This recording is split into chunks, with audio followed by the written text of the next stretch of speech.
When we talk about Greek architecture, we often focus on how it looks. But for the Greeks, architecture was a way of organizing space, so people would move, see, and feel in a certain way.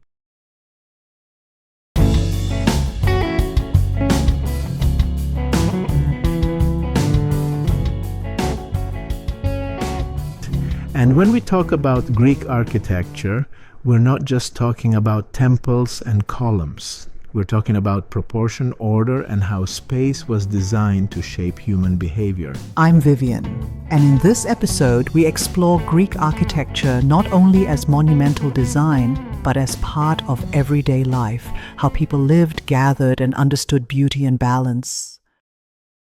You know what blows my mind? Ancient Greece literally rebuilt their entire civilization from rubble, and in doing so created architectural principles we still use 2,500 years later. That's fascinating how they turned devastation into innovation. The way they approached rebuilding after the Persian Wars really shows their resilience.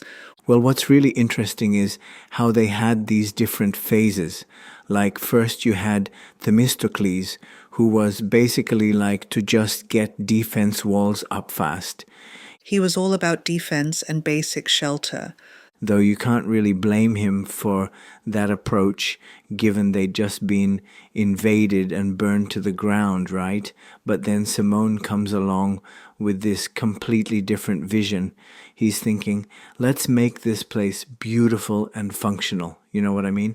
He starts adding these gorgeous porticos around the agora, planting shade trees. So he was essentially creating the world's first planned urban spaces. Exactly. And get this, those porticos weren't just for show.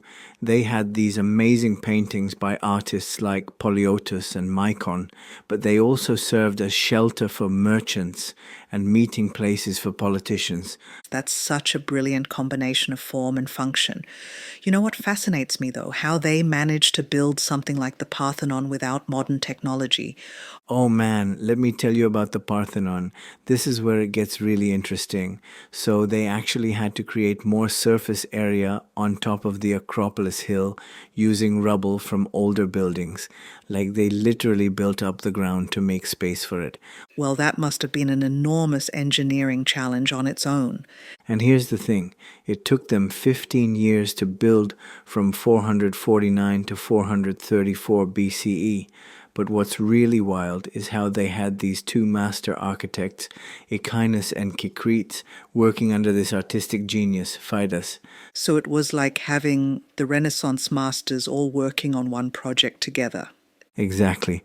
And oh, this is such a cool detail. They designed the columns with this slight curve called entasis because they understood that perfectly straight columns would actually appear curved to the human eye. That's incredible. They were barely compensating for optical illusions thousands of years before we understood the science behind them. And speaking of amazing engineering, let me tell you about the Ereteon. This building had to accommodate different ground levels, multiple shrines, and still look harmonious from every angle. Those famous Kiatidis, though, the columns shaped like women, they're just extraordinary. Oh man.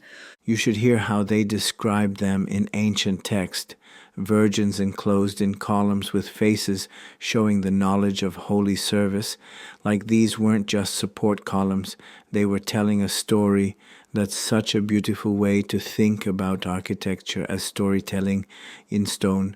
And you know what's fascinating about Greek architecture, how it kept evolving through these different orders, Doric, Ionic, and Corinthian, each one adding something new to the vocabulary of architecture, though the Greeks themselves weren't huge fans of the Corinthian style. Were they?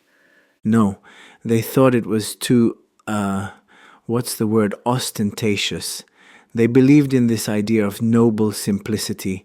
It was actually the Romans who went crazy for all those elaborate Corinthian columns. Well, that makes sense given what we know about Roman taste for grandeur. But let's talk about scale for a minute. The Temple of Artemis at Ephesus one of the 7 wonders of the ancient world, had 112 columns. Each one was 60 feet high. That's taller than a 5-story building today. And here's the wild part. Every Greek city-state contributed to building it. It was like their version of a crowdfunding project. So it was really a pan-Hellenic effort showing how important architecture was to their culture. Exactly. And then you've got something like the Tower of the Winds in Athens, which was this incredible piece of ancient technology. It was a water clock, weather vane, and sundial all in one building. That really shows how they integrated science and architecture, doesn't it? And what's really amazing is how many of these buildings are still standing after more than 2 millennia, like they've survived wars, earthquakes, pollution, tourism. That really speaks to the quality of their engineering and construction methods. You know what? I find most fascinating how these buildings weren't just about looking good. They were designed to create specific emotional responses. The propylaea, for instance, was meant to inspire the sense of awe as you entered the Acropolis. That's such a sophisticated understanding of how architecture affects human psychology. And they did all this without computers, without power tools, without any of our modern technology, just mathematical principles, careful observation, and an incredible artistic sense. It really makes you wonder what they could have achieved with today's technology, though maybe the limitations actually pushed them to be more innovative, like they had to really understand the properties of their materials and the principles of physics to make these buildings work. That's a good point. Sometimes having fewer tools forces you to be more creative with what you have. And you know what? We're still learning from them. Today, modern architects still study these buildings to understand things like proportion, harmony, and how to create spaces that move people emotionally. So in a way, these ancient buildings are still teaching us, still influencing how we shape our world. Exactly. And that might be their greatest achievement, creating something so perfect, so timeless, that it still speaks to us after thousands of years. Greek architecture reminds us that buildings are never neutral. They guide movement, emotion, and thought, and those ideas still influence the spaces we live in today. Greek architecture reminds us that history is not distant or abstract. It lives in the spaces we move through every day. Thank you for sharing this moment with us on History Moments with Mark and Vivian.